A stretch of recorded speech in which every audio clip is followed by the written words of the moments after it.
I don't mind. Perfect. Okay, everybody. Thank you for coming today. My name is Lindsay Scholz. I'm a volunteer of NAMI of Hunterdon County and also the owner of Supportive Space Counseling Center here in New Jersey. So I suppose I'll start off with my involvement with NAMI and what that sort of looked like over the past 10 or so years, right? So I've lived in various counties in the state of New Jersey. And so, with each coinciding move, I've sort of gone along and joined on with the corresponding subdivision of NAMI and tried to get involved in whatever ways possible. So I've been now a volunteer with NAMI of Hunterdon County since May of 2020, I'm proud to say. And I assist them in answering their helpline. And we take calls to that line, right? People can call and leave a message 24/7. We may not answer 24/7, right? But we certainly will return every call within 24 hours. And we're happy to connect people to places for support, to our own support groups that we offer for free monthly, which we were offering virtually, but are soon hoping to bring back in person. And to link them with any type of community resources that we may have knowledge of and they may be in need or of access to, right? With that, I will say there's been a rising demand in need for mental health care, across the entire US lately. I see that as a mental health practice owner, right? I see it in the volume of calls that we get every day. And one thing that I do see is that we don't get too many calls to our NAMI hotline. So I really just want to put that out there, that everybody does realize, especially our hotline in the for the Hunterdon County subdivision, that it's me here, Lindsay, here to help you with anything that I might be able to assist with. I am a licensed professional counselor in the state of New Jersey. Again, I cannot provide counseling services to anybody that calls, but I can certainly help people out with a great deal. So I just want to put out there that I'm out here and I'm waiting for the calls. So if anybody needs help in Hunterdon County, we are here. Please call. Okay. And I believe that information is directly on their website. How did I get into mental health? Some of you might be wondering. And this is a long story, but we'll make it short and we'll give you the abridged version. So my involvement in mental health dates back many, many years. As a young child, I was through an unfortunate series of events that led me to develop severe, very severe panic disorder, to a point where I would have between 15 to 20 panic attacks in the course of a day. It affected my functioning in school as a young child. They diagnosed me with, learning disabilities of all kinds.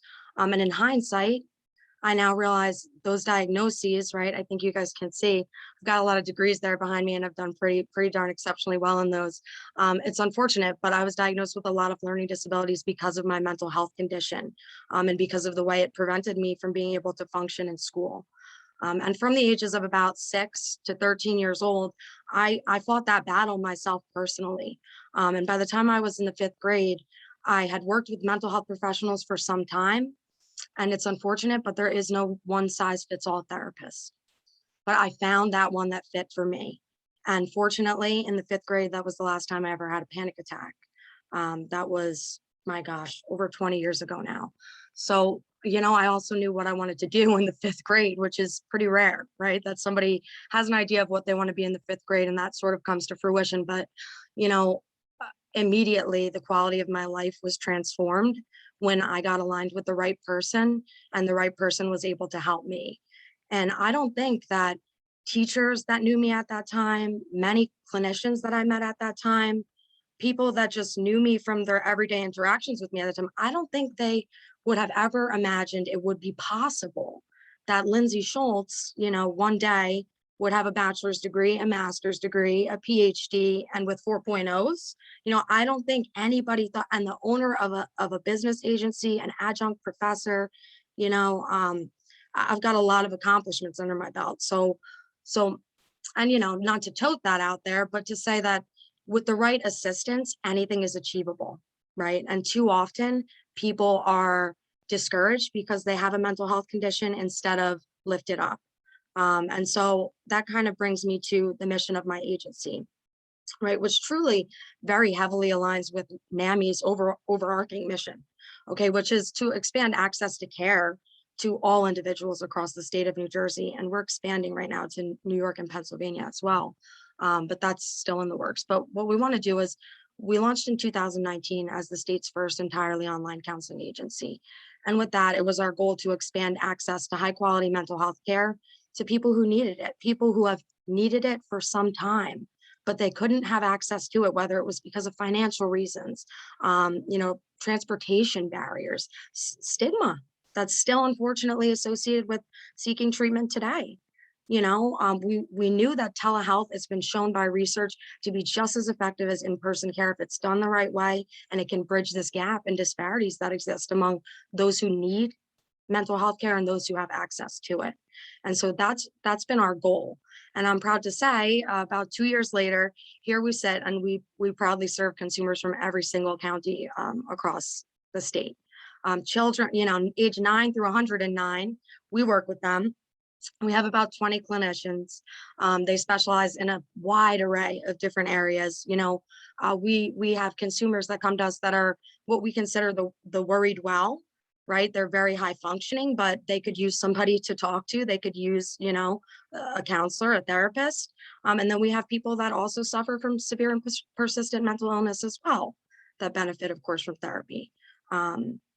So really, we treat the whole gamut. And what I really pride myself most in is, like I said before, there is this no one size fits all therapist. And many times you may phone an agency, right? And you get a receptionist, and that receptionist is unfortunately not a clinician and doesn't have a personal relationship with the counselors at their agency, right? To really know what's their niche, what's their style, are they going to be a good fit for this client? It's sort of just a trivial assignment of client to counselor. And that's something I realized for me as a young child, it didn't work, right? I got lucky. Eventually I found the right fit. So I founded my organization on this pairing approach, where I take all of the incoming calls from consumers myself personally. And all of the clinicians that are licensed and work under my agency, they're clinicians that I know, that I've worked with myself in the past, that I have personal and professional relationships with. I know their expertise. And so when I do a screening on the phone, a client calls me, they say, this is what I'm going through. This is what I'm experiencing. I say to myself, okay, who do I have here that's going to be the best fit? And that's who I match the person to, right? And I have that to attribute. We have a 98% retention rate, which is incredibly high for an outpatient mental health agency. Again, because there's not this one size fits all therapist. So just putting out there, if you've been searching around for a therapist, call Supportive Space Counseling Center, because we will do our best to take care of you, and hopefully on our first try, get you matched up with someone that we think is going to be the best fit to get you where you're trying to be. With that, there's a lot of other things I want to share about too, because we've got such exciting things in the works that can benefit so many people in Hunterdon County and even just across the entire state. So in addition to individual outpatient therapy, we also offer outpatient groups. We offer a lot of dialectical behavior therapy groups. Those groups, they really focus on 4 key areas, right? And that's building up a person's distress tolerance, so their ability to tolerate distress and distressing events, their emotion regulation skills, right? The skills they're able to have in their toolbox and employ that can help them regulate their emotions, mindfulness skills, right? And then we also have interpersonal effectiveness skills. So skills that are going to help us to foster, create, maintain healthy relationships, as well as break away from those that may be toxic and harmful to people. And we currently offer those for teens and adults. We are starting the state's first children's DBT program that'll be launching in January. And I'm also proud to announce we'll be starting in January a new parenting program, both in New York and New Jersey. That's going to be published this month by Columbia University as a new evidence-based treatment approach to working with parents that have children and teens with mental health issues. And in all of these programs, we, in our programs that are up and running now, we have scholarship spots all year round. People can call us if they can't afford treatment. We're going to work with you. We have spots that are open for people for free, 6 spots at all times, okay, across these groups. And we're thinking about expanding those spots because we're just seeing the rise in need, and we will do that as we see the need increase. Again, we're really not operating on a business model. We're operating on a helping model over here. And so, yes, we've got a lot of things in the works, and I'm very excited about. And one of the last things I want to let you all know about, because it's super exciting, is that coming this January, we are going to be taking on some very highly qualified and well-educated master's level clinicians in social work and mental health counseling, right, for their internship placements that are required by their universities. And we're going to have these students provide services to those in need across the state for free. So anybody who doesn't have insurance, can't afford therapy, free, no charge. That's the program that we're also going to be starting in January. Now, of course, a person will have to submit some verification, sort of demonstrating that they are in need for such a program, because you can imagine programs like that can fill quick with the need that's out there today. But we're going to make that program as big as we can. And again, it's all about really enhancing access to care. And we're doing it in New Jersey, and we're starting it in New York, and we're moving to Pennsylvania, and who knows where we're going to go from there. But really, it's about revolutionizing, access to mental health care. So I think that's all I really have. I don't know if anybody has any questions.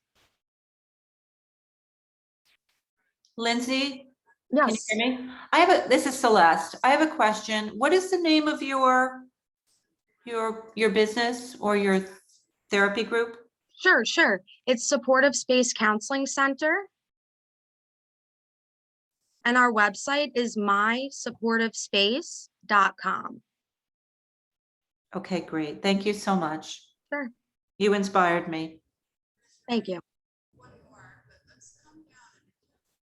Thank you, Lindsay, and we will get this posted up on our website. Awesome. Thank you. And it's been a pleasure to work with you guys.